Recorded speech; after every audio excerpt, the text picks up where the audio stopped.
July 28, 1944, 0540 hours. South of Marigny, France. Low clouds pressed against the hedgerows and muted the rising sun. The bocage looked still, but movement hid in every fold of earth. Allied patrols reported German armor pulling back from the Falaise pocket with growing speed. Command feared a coordinated retreat that could stiffen the enemy's next defensive line. Infantry battalions across the sector faced a chain of narrow lanes, high earthen banks, and thick vegetation that disrupted every conventional plan to slow the withdrawal. Explosives did little on these cramped approaches. Roadblocks fell under tank fire. Mines took too long to set. The enemy pushed west with urgency and cohesion. Each hour gained them ground that men in the trenches would later pay for in blood. Private Alain Dubois observed the terrain from a shallow cut in the hedgerow. He crouched low, studying the lane that ran between two overgrown banks. He understood land with a clarity few soldiers shared. At 28, he carried a lifetime of moving livestock through difficult mountain passes. He recognized how a simple arrangement of stones could shift the behavior of animals, travelers, or vehicles. He was French-Canadian by enlistment, but his early years in the Pyrenees shaped him more than any military training. He had learned to build dry stone walls that stood without mortar, cairns that looked natural, and markers that guided paths without drawing attention. He knew that the eye trusted certain shapes. He understood the instinct to follow what appeared familiar. The bocage reminded him of home. The earthen banks rose like irregular terraces. Thick roots bound them into rigid walls. The lanes ran like trenches between them.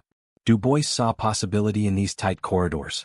He saw pressure points, places where a lead tank would hesitate, and angles where a driver's instinct would favor one route over another. These lanes punished direct engineering. They rewarded subtle influence. He knew he could shape a path the enemy would follow without realizing it. The regiment had already tried to slow the German retreat with classic measures. Engineers felled trees across roads. They planted charges under culverts. They set wire entanglements in shaded corners. Each attempt delayed the enemy for minutes, not hours. Tanks fired high explosive shells into roadblocks and pushed forward. Recon units cut through fields or found bypass tracks. Artillery support could not keep pace with shifting positions in the maze of hedges. Officers debated stronger measures, but none fit the terrain. Allied soldiers learned that hedgerow fighting punished noise and rewarded patience. Every mistake echoed through the foliage and exposed positions. Dubois waited for the debate to end, then spoke quietly. He asked permission to try a different approach. His idea sounded strange to officers who expected more aggressive solutions. They heard him describe stone markers and thought of hiking trails. They trusted explosives and wire, not stacks of rock. Yet casualties rose each day. German armor remained coordinated and confident. Command needed time. They needed a method to break momentum without exposing crews to unnecessary fire. Dubois asked for a work detail and a few hours of freedom to shape the terrain. Skepticism faded when no better alternatives surfaced. He selected a lane that bent sharply left before narrowing into a long straight run bordered by tall hedges. At the bend, a hidden farm track split from the main route. This track curved into a dead end where the banks closed in tightly. The place looked natural, but the entrance was subtle. A tank could miss it unless guided to notice it. Dubois saw how to make that happen. He saw how to nudge the eye. He saw how to blend new shapes into old walls until the entire route looked unchanged. He began before sunrise. He carried stones from collapsed sections of old field walls. He sorted them by size and color. He placed the first cairn at the bend, shaped so it echoed the natural breaks in the bank. It appeared like a piece of collapsed hedge wall, but tall enough to gently tighten the left turn. He set a second stack 3 meters farther, directing attention toward the farm track. The shapes aligned with the curve of the lane. A driver under pressure would see a narrowing passage and instinctively shift right. The stones reinforced that instinct. He built low walls that ran a short distance along the edge of the dead end. They looked like ancient boundaries, worn and half reclaimed by roots. Nothing about them seemed engineered. He left gaps as if weather had pulled stones loose. He left moss that matched the hedge. He placed dirt and small twigs in cracks. Each detail helped the deception. Dubois worked with calm precision. His hands moved with memory. He shaped the terrain like he shaped mountain passes for livestock years before. The goal was not to force movement. The goal was to suggest it. Hours passed. Soldiers who watched him work realized they could not distinguish the new stone markers from the old. The structures carried the weight of age. The cairns appeared to have been there before the war. They aligned perfectly with the hedgerow. Nothing seemed deliberate. Nothing drew suspicion. Du Bois inspected the route one final time. He walked the lane like a tank driver scanning under stress. His eyes followed the path the stones suggested. They pulled him toward the dead end with subtle pressure. The real road seemed wider but less obvious during a tight turn. Under fire or urgency, the choice would feel natural. Reports came in that a German armored element was moving west toward this lane. The unit included several tanks and supporting vehicles. Allied infantry withdrew to pre-planned positions that overlooked the ambush site. Anti-tank crews took cover behind hedgerow cuts and collapsed barns. They kept their weapons silent. Their orders were clear. They would strike only when the lead vehicles committed to the wrong path and split from the rest of the column. Du Bois stayed near a sheltered fold in the bank and listened as the distant growl of engines grew louder. The sound rolled through the bocage like muted thunder. Birds fled from treetops. Dust rose from hidden fields. The Germans moved with discipline. They did not sprint. They advanced in steady, controlled intervals. They believed the retreat was temporary. They believed they could regroup. Their lead tank approached the sharp bend with confidence. The driver reduced speed to read the terrain. The men in the turrets scanned for threats among the hedges. They saw nothing unusual. They saw the stones that shaped the curve. They saw the subtle narrowing of the lane. They saw the farm track that looked like the continuation of the road. The lead tank shifted right.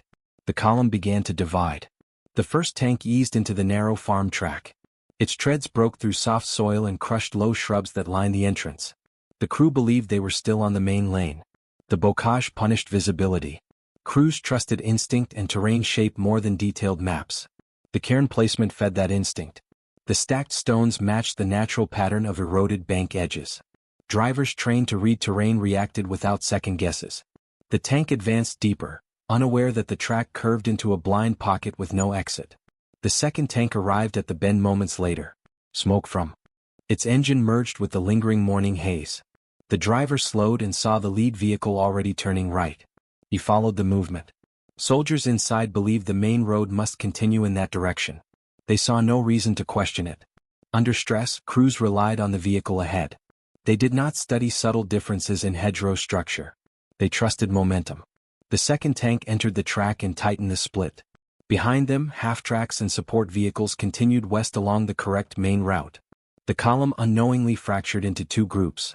Radio traffic grew momentarily confused as line of sight broke between the lead vehicles and the main body. The Germans assumed interference from the dense foliage. They adjusted formations but did not anticipate deception rooted in terrain, not firepower. Allied observers positioned along concealed ridges noted the split. Signals traveled through hand motions and whispered reports. Anti-tank teams tightened their grips on launchers and adjusted angles. The ambush required patience. They needed the lead tanks fully committed to the pocket so their backing escape was impossible. The bocage created natural choke points. Once inside the cul-de-sac, the tanks would be trapped with only one line of retreat. Du Bois hoped the stone stacks had shaped the route accurately enough that the crews would move deep before realizing the error. The lead tank pushed forward, its turret swiveling slowly. The track curved sharply left. The bank walls rose tighter. Roots protruded like skeletal grasping arms. The path narrowed until the tank commander hesitated. He leaned out to inspect the route.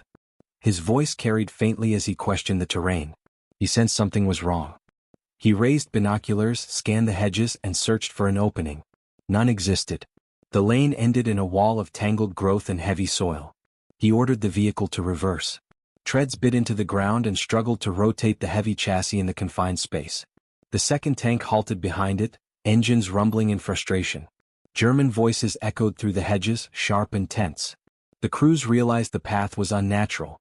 They suspected sabotage but saw no explosives or traps. Their confusion bought time. Confusion in armored warfare was as dangerous as enemy fire. Allied officers watched the developing situation.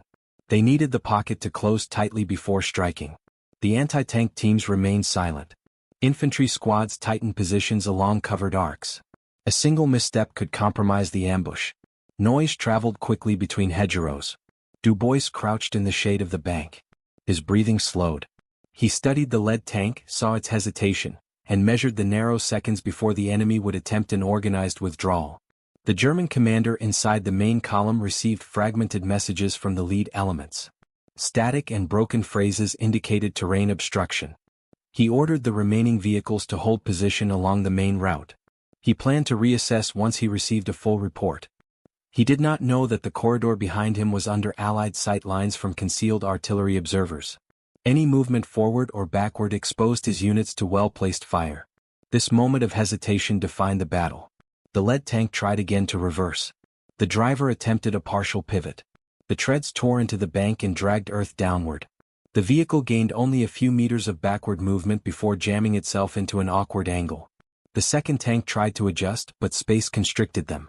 They began a slow, grinding process that exposed their flank armor at predictable intervals. Allied anti-tank crews prepared to fire. A gunner steadied his weapon on a carved cut in the hedgerow. The shot had been pre-sighted based on Dubois's terrain assessment. The shepherd had not only shaped the path. He had shaped the angles of ambush. He identified where tanks would pivot, where their hulls would angle outward, and where flanking shots would be possible with minimal risk. His civilian experience informed not just deception but tactical positioning. The first rocket left the tube with a sharp burst. It struck the side armor of the lead tank. The explosion sent shards of metal and dirt across the pocket. Flames licked from the breached hull. German voices rose in alarm. The second tank attempted to rotate the turret, but the hedgerow restricted line of fire. A second shot hit it near the track assembly, ripping the system apart and locking the vehicle in place. German infantry near the main column heard the explosions but could not see the source. They assumed artillery or mines. Panic moved through the ranks. Officers struggled to maintain cohesion. They sent scouts to investigate, but none could reach the pocket without exposing themselves to fire from Allied positions. The ambush unfolded with disciplined efficiency. Allied teams shifted firing positions to avoid detection. The narrow space amplified each explosion. Smoke rolled through the hedges. Sparks flared against overhanging branches. Dubois watched the tank crews struggle to escape their burning vehicles. Some managed to crawl out and seek shelter behind bank edges. Others died inside the wrecks. The pocket became a trap that offered no angle for counterattack. The main German force attempted to reposition.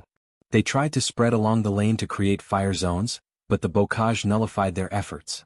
Tanks could not turn easily. Infantry could not maneuver. The lead element's destruction created a ripple of hesitation along the column. They no longer trusted the roads ahead. They no longer trusted what appeared natural. Allied commanders recognized the moment to press the advantage. They ordered supporting units to advance with caution and secure the approach. Mortar crews targeted the main column's assembly point. Shells fell behind the German position to cut off retreat. Fragmentation and smoke forced them to huddle inside the lane. Confusion turned into fragmentation. Fragmentation turned into collapse. The stone stack funnel had done its work. It split the column. It trapped the lead armor. It channeled fire where it was most effective. Dubois remained silent as Allied infantry tightened the blockade. His hands still carried dust from the stones he placed hours earlier. His simple arrangement had shaped the outcome of an engagement larger than any one soldier. He watched the wrecks burn and understood the cost of terrain manipulation. He respected the men inside the tanks, even as their destruction saved his own comrades. 3 enemy vehicles burned in the pocket. The column behind them stalled in chaos. The ambush had begun and the battle was shifting. Smoke drifted through the tight bocage lanes, hanging low over the hedges like a gray curtain. The burning tanks illuminated the confined track with a dull orange glow that pulsed each time ammunition cooked off inside their destroyed hulls. German officers shouted for order, but sounds scattered unpredictably in the tangled terrain. Every command echoed, split, or vanished among the heavy branches and earthen banks. Communication broke down. Units froze in uncertainty. The lead armor had vanished from radio contact, and the remaining column hesitated at the worst possible moment. Allied units exploited the hesitation with methodical precision. Mortar rounds bracketed the rear of the German formation. They fell at measured intervals and denied the enemy any hope of reversing out of the lane. The narrow corridor forced every vehicle to wait for the one ahead to move. This rigid structure turned the entire route into a steel chain that snapped the moment one link broke. The lead elements were gone. The middle elements were blind. The rear elements were trapped. Dubois shifted positions to ensure he stayed out of sight while still monitoring the ambush. He understood how quickly the situation could change. He had fought in bocage sectors long enough to know that terrain could turn from ally to adversary in minutes. A single flanking push from German infantry could expose Allied anti-tank crews. A lucky shot from a heavy machine gun could wipe out a firing position. Deception bought opportunity, not victory. Victory required sustained discipline. The anti-tank gunners reloaded and surveyed the pocket. Flames continued to rise from the wrecks. The second tank's track assembly had collapsed into the soil, locking the hull into a useless tilt. Heat warped its side plates. Crewmen who survived crawled into shallow folds in the bank, but they were pinned by Allied rifles. Any movement drew suppressive fire. They stayed pressed against the earth, hoping the main column would rescue them. The Germans regrouped near the main road. Their infantry deployed in 2 files along the hedges, moving cautiously to find a gap. They wanted to establish firing lines, but the hedgerows created blind angles that turned each step into a gamble. They suspected mines. They suspected hidden machine guns. Their forward scouts found nothing but dense brush. Smoke from the burning tanks drifted across their line, making them flinch at phantom shapes. An Allied artillery observer, concealed on a raised slope behind the hedgerow, guided a small battery of guns. He measured distance through binoculars filled with drifting haze. He called corrections in crisp increments. Shells began to burst among the German infantry squads. Not every round hit precisely, but the narrow lane magnified each fragment's effect. Soil and branches erupted over the enemy. Their formation broke into scattered pockets. Officers forced men to move deeper into cover, but deeper meant tighter and tighter meant less control. Dubois watched the pattern unfold. He noted how each defensive effort from the Germans collapsed under the pressure of the terrain he had subtly shaped. He had learned in the Pyrenees how to guide sheep into narrow passes and how to keep them from scattered movement. He saw a similar behavior now. The German infantry moved where the banks allowed, not where they wanted. They clustered in predictable pockets. Their officers fought the land as much as they fought the enemy. One German lieutenant attempted to push a squad forward by cutting through the hedge. He believed he could flank the pocket and open a retreat path for the trapped tanks. His men hacked branches with entrenching tools. The sound carried across the lane. Allied riflemen tracked the noise. A burst of fire tore through the branches and forced the squad to the ground. They returned fire, but the hedgerow swallowed their rounds. Only the leaves shook in response. The lieutenant realized the terrain denied him maneuver speed. He pulled his squad back before they became casualties. Inside the pocket, the third vehicle, a half-track loaded with ammunition, attempted a desperate maneuver. The driver reversed with sharp bursts, hoping to pivot enough to return to the main road. The track caught on exposed roots. The metal frame twisted. Soldiers inside yelled as equipment shifted violently. The driver tried again, but the pocket had become a cage. The half-track blocked any hope of clearing wreckage. The position grew more desperate by the minute. Allied machine guns opened fire along the lane. They targeted shadows of movement among the German ranks. The firing came from concealed cuts in the banks and from collapsed barn structures that provided partial cover. Allied squads changed angles frequently. They fired in short, disciplined bursts. Their goal was not to annihilate the infantry immediately. Their goal was to disrupt coordination, maintain pressure, and keep German soldiers unsure of every direction. A senior German officer in the main column pulled back farther to reassess. He suspected the lead elements had fallen into a trap, but the method confused him. There were no explosion craters suggesting mines. There were no obvious obstacles on the road. The destruction came from flanking fire inside a space that looked natural. He could not understand how the tanks had committed to the wrong route. He assumed aerial reconnaissance had misreported the lanes. He did not know that a shepherd's hand had shaped the very earth his tanks trusted. Allied signals passed quietly along the ridge.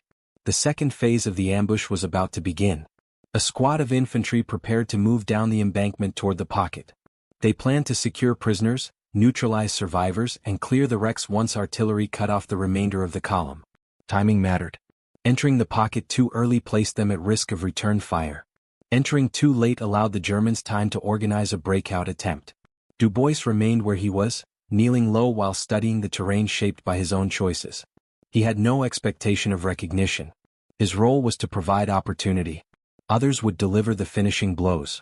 His satisfaction came from watching a low-technology idea succeed in a high-intensity battlefield. In war, soldiers saw concepts measured in firepower and steel. Dubois saw concepts measured in angle, shadow, and instinct. A second tank in the main column attempted to surge forward to provide covering fire for the trapped units. It advanced several meters, pushing infantry aside as it tried to find a stable firing position. The commander leaned from the cupola and scanned the pocket. He saw only smoke and flames. He fired a shell into the hedge above the pocket's entrance, hoping to suppress any Allied presence beyond. The explosion showered debris into the air, but it hit nothing of strategic value. Allied mortars responded immediately. 2 rounds fell near the tank, throwing soil and fragments across its hull. The driver reversed instinctively. The rear assembly smashed into the vehicle behind it. Men inside braced as the collision rattled them.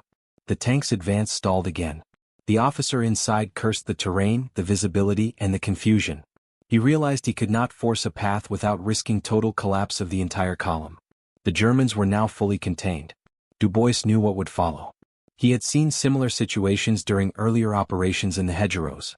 Once the enemy became fixed in place and fragmented between lanes, Allied doctrine became predictable. Artillery would pin them. Infantry would isolate them. Anti-tank teams would neutralize any vehicle that attempted a breakout. By the time the smoke cleared, the Germans would either surrender or leave their wrecks behind as they retreated on foot through the fields. The stone stacks had achieved more than deception. They had created vulnerability. They forced the lead armor to reveal its flank in a confined space. They disrupted the psychological flow of a retreating force. They unsettled officers who trusted terrain signals. They bought Allied commanders time to coordinate fire and maneuver. The battle reached its midpoint. The Germans still held numbers, weapons, and determination. But the land worked against them.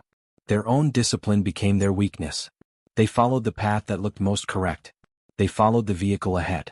They trusted what had always guided them. Now that trust began to crumble. The smoke thickened as the sun climbed higher. Visibility dropped in the lane where the German columns stalled. The smell of burning fuel drifted through every gap in the hedgerows. Allied officers studied the changing conditions and adapted their timing.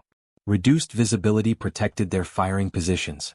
It also disoriented the trapped Germans. The narrow lane turned into a corridor of confusion. Branches sagged under drifting ash. Dirt clung to uniforms. Sweat mixed with dust until every soldier looked carved from the same gray soil. The lead German elements inside the pocket attempted to establish a defensive perimeter. Surviving crewmen crawled toward sections of the embankment that offered limited cover. They tried to create overlapping arcs of fire with rifles and machine pistols. Their position, however, offered almost no elevation. Every angle was compromised. The tanks had become burning barricades rather than strongpoints. The crew's training focused on maneuver, not static defense inside a dead end. A German NCO directed his men to push forward along the hedge to test for gaps. They crawled on their stomachs, rifles tucked under their arms, helmets scraping roots overhead. They advanced several meters before stopping abruptly. A concealed Allied rifle team watched them through a slit in the hedge. The rifleman adjusted his sights. He waited for the NCO to raise his head. When it appeared, a sharp crack echoed through the lane. The NCO fell forward, face pressed into soil. His men froze. They pulled back without another attempt. Allied commanders discussed whether to press closer or maintain distance.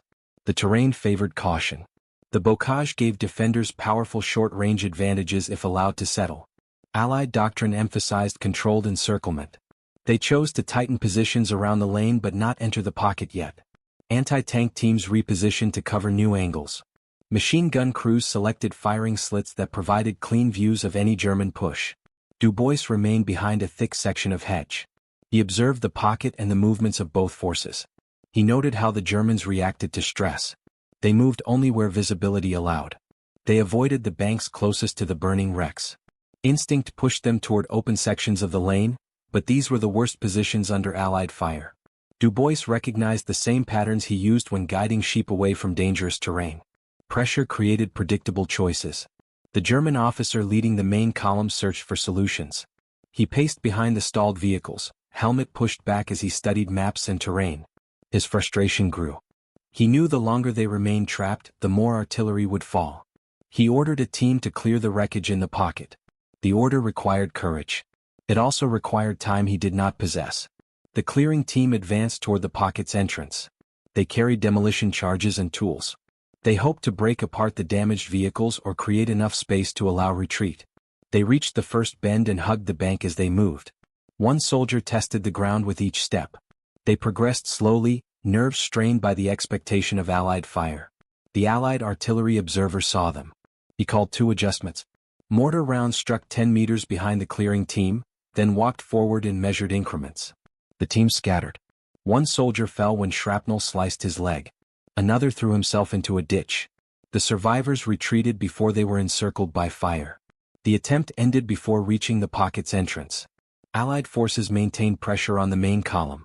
Machine guns fired short bursts to keep German infantry pinned. Mortars pounded any vehicle that tried to advance. Each hit forced the column to pull deeper into the lane. The Germans could not move forward or back. They became a static mass of steel, waiting for destruction or surrender. Inside the pocket, the surviving tank crewmen attempted radio contact with the main force. Their signals reached no one. The burning vehicles emitted electromagnetic interference. Branches, soil, and metal blocked transmission lines. Their pleas vanished in the haze. Dubois wiped dirt from his palms. He looked at the stone stacks he had built hours earlier. Even under smoke and fire, the cairns held their shape. They looked ancient. They looked forgotten by time. No German soldier suspected they were placed with intention. The deception had been complete. It guided tanks as effectively as trail markers guided animals in mountain passes. The main German officer tried a new tactic. He ordered infantry to push across the fields adjacent to the lanes. He believed they could bypass the hedges and flank Allied positions. The plan failed immediately. The fields were soft after recent rain. Vehicles could not traverse them without bogging. Infantry could move, but they lost protective cover and became exposed to long-range rifle fire. Allied marksmen fired from elevated positions and forced them back into the lane. The Germans returned to their cramped corridor, defeated by terrain. Allied units coordinated the next phase. Engineers prepared satchel charges for controlled demolitions once the pocket was fully secured. The plan was to deny the lane for future German use. Anti-tank crews checked their ammunition totals.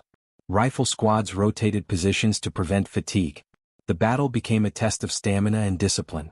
A sudden German counterattack interrupted the preparations. A squad broke from the main column and rushed toward the pocket's entrance.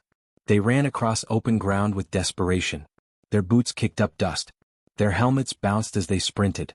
They hoped to break Allied lines or at least retrieve wounded crewmen. Their bravery did not change the outcome. Allied machine guns opened fire in clean, measured bursts. The leading German fell immediately. Another dropped seconds later.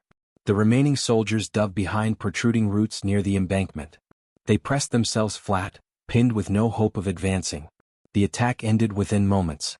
Silence returned to the lane except for the steady hum of burning engines. The German officer now understood the truth.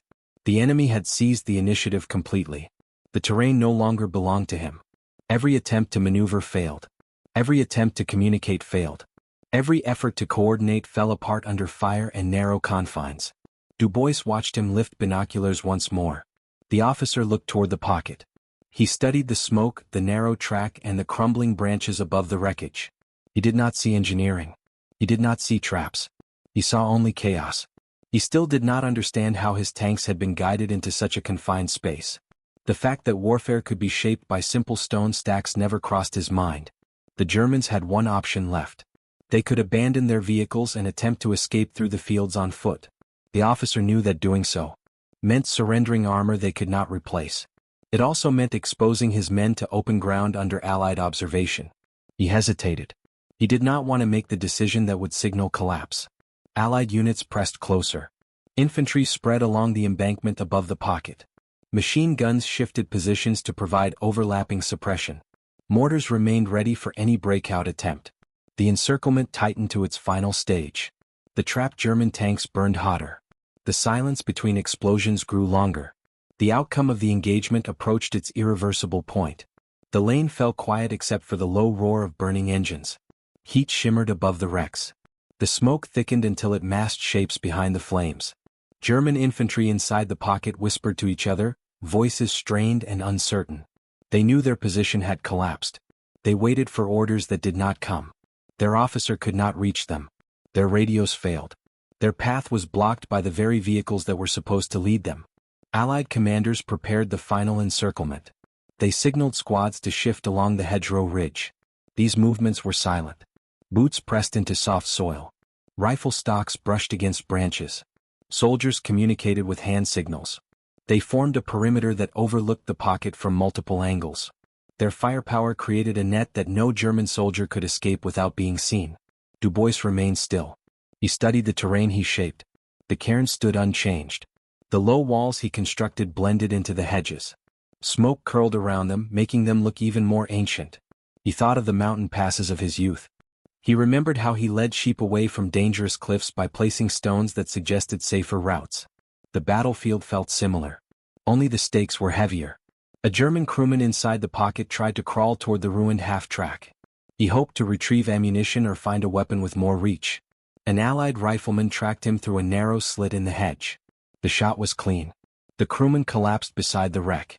His comrades pulled him behind cover, shaking from shock and fatigue. The German officer in the main column faced an impossible decision. Artillery continued to fall at irregular intervals.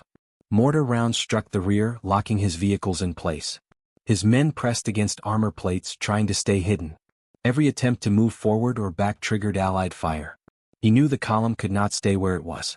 The longer they remained pinned, the greater the casualties. He ordered his remaining officers to prepare for a controlled withdrawal. They were to abandon the lane in small groups and retreat through the fields. Vehicles would be left behind. Equipment would be sacrificed. Survival became the priority. The officers nodded reluctantly. Their pride cracked under the weight of necessity. The withdrawal attempt began with a single squad. They climbed over the embankment and dropped into a field of tall grass. They crawled, using the height of the stalks for partial concealment. The field sloped downward, offering limited protection from Allied sightlines. The squad moved slowly, hoping to cross without drawing fire. Allied observers spotted them. A brief signal passed through the ridge. 2 riflemen took positions. They aimed through the grass, waited for the shapes to align, then fired at steady rhythm. The squad scattered. 2 men fell. The rest retreated back into the lane. The attempt ended. The German officer realized there was no escape through the fields either. Du Bois watched the exchange with professional detachment. He respected the Germans for their discipline. They moved with purpose even in collapse. He felt no triumph in their suffering. He understood the cost of every life lost in the hedgerows. War punished both sides. The land absorbed each loss with the same indifference. The Germans inside the pocket attempted to form a final defensive position. They collected rifles, ammunition, and grenades. They huddled against the bank. Their posture showed resignation. They knew anti-tank teams waited outside. They knew artillery observed them. Their world had shrunk to a few meters of scorched soil. Allied mortar crews prepared a coordinated strike. They received new coordinates from the observer. The pockets of resistance had been marked. The crews set their tubes and adjusted angles. Their hands moved efficiently. They loaded the first rounds. The shells landed with violent accuracy. The explosions ripped through the hedges. Soil erupted in great clumps. Branches snapped. The Germans inside the pocket were thrown back by the blast pressure. Their position, already fragile, broke completely. Survivors pressed against the earth, dazed and unable to fire back. Allied infantry advanced one step at a time. They moved down the embankment, rifles raised, eyes scanning every shadow. They paused often to listen. The smoke made depth perception difficult. Their training kept them cautious. They checked every fold of the hedge before moving forward. Du Bois followed at a distance. He did not carry the authority to lead the assault, but he wanted to see how the pocket collapsed. He watched as the infantry approached the burning tank. Flames spilled from the hatch like a molten tongue. Heat forced soldiers to circle around the wreck. They moved toward the half-track next, confirming no survivors remained inside. A German soldier rose from behind the bank, hands raised. His face was covered in soot. His helmet was gone. He trembled as he walked forward. Allied rifles tracked him. He stopped and waited for instructions. Moments later, more Germans stood and raised their hands. They emerged from shallow cover, one by one, surrendering without resistance. The pocket was secure. The stone stack funnel had not only split the column. It had broken the morale of the lead elements. It prevented a coordinated defense. It guided vehicles into a position where Allied fire could destroy them with minimal cost. The tactic proved that terrain manipulation, when executed with precision, could rival engineered obstacles. Allied engineers approached the ruined vehicles.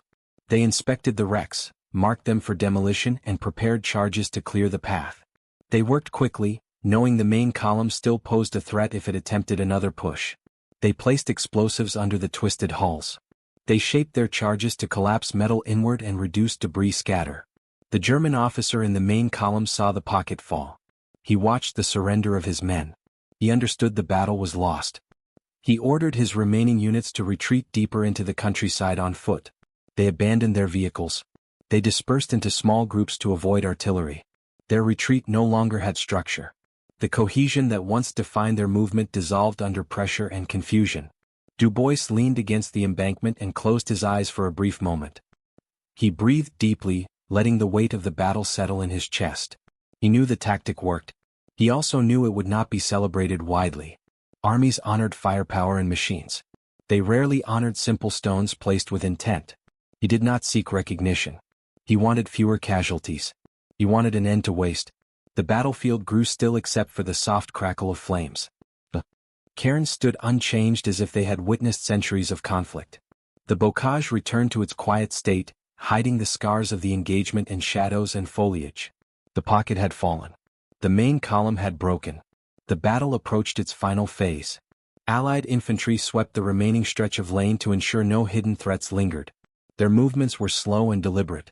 They checked every fold of the embankment. They cleared overturned crates, discarded equipment, and scattered ammunition. The Germans had abandoned their position in disarray. The lane that had once echoed with engine noise now felt hollow. The wreckage lay under drifting smoke that thinned as the afternoon sun pushed higher. Engineers finished placing charges under the destroyed tanks. They signaled for the area to be cleared. Allied soldiers stepped back behind the hedgerow. The first detonation collapsed the lead tank inward. The second broke the half-track into warped metal fragments. Dust rose in thick clouds. The charges ensured the Germans could not salvage equipment or use the lane again. The explosions echoed through the bocage, rolling across fields and dying out against distant tree lines. Du Bois watched silently. He knew the work mattered. Clearing the lane secured the route for Allied progression. It prevented further ambushes from enemy rearguard units. The simple stone stacks he built earlier remained intact despite the shockwaves. They continued to blend into the terrain without revealing their purpose. Only the units who witnessed the engagement understood how those stones shaped the outcome. For others, the destruction would seem like the result of routine combat. The German remnants retreated through fields, scattered and leaderless. Allied patrols observed them from a distance but did not pursue. Their mission focused on securing Marigny and tightening the noose around escaping elements from the Falaise sector. The brief clash at the stone funnel became one of many small engagements that defined the hard fighting of late July. Yet its impact reached beyond its scale. It delayed a retreat. It destroyed armor. It broke cohesion. These outcomes saved lives for Allied forces pushing forward along multiple lanes. Reports circulated through the regiment about the deception. Officers mentioned a shepherd who shaped the terrain to divert tanks. Soldiers who saw the cairns firsthand described how natural they appeared. They spoke of the odd precision with which the enemy followed them. The story spread with quiet respect. Du Bois received no official commendation at that moment. War rarely paused long enough to record every act of ingenuity. But within the ranks, his work earned a reputation. When the regiment moved again, Du Bois walked at the edge of the column. He glanced once more at the lane behind him. The smoke had faded. The hedges concealed the scars. The stones remained as silent witnesses to a brief moment when a shepherd's craft changed the course of a battle. He adjusted his pack and followed his unit toward Marigny, knowing the day's work would soon be overtaken by new challenges. Historians later studying the Bocage campaign noted how small innovations shifted outcomes during the summer advance. Terrain manipulation, subtle misdirection, and low-technology solutions played decisive roles in a landscape that punished conventional tactics. Du Bois's stone stack funnel became an obscure example. It remained a footnote in operational histories. Few understood how much damage it prevented. Fewer still understood how deeply civilian skills shaped battlefield success. The war pressed onward, indifferent to the quiet brilliance of individuals.